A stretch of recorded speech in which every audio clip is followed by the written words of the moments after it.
Hello, Stress, Geek Chen. Hello to you. Hazel Aquino. The videos released by the palace are all fake and really still alive. He is in the cabinet and Bersamin is still alive. What is that a fake statement? Isa pa, dapat magsalita dito si family, si Amy Marcos. Oh, demand. You want to see your brother.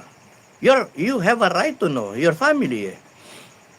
Inday Sara is a right to know. She's the second in command. She's the vice president. And hindi dahil sa, Inday, iba yung Madam President, hindi dahil sa gusto mong maging presidente, no.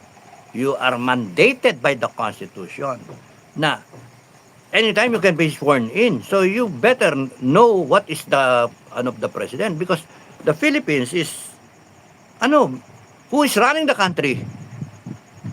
A president in his deathbed. Sino nagpapatakbo? Asawa? Binoto ba yan? Sino nagpapatakbo? Si Recto? Binoto ba yan?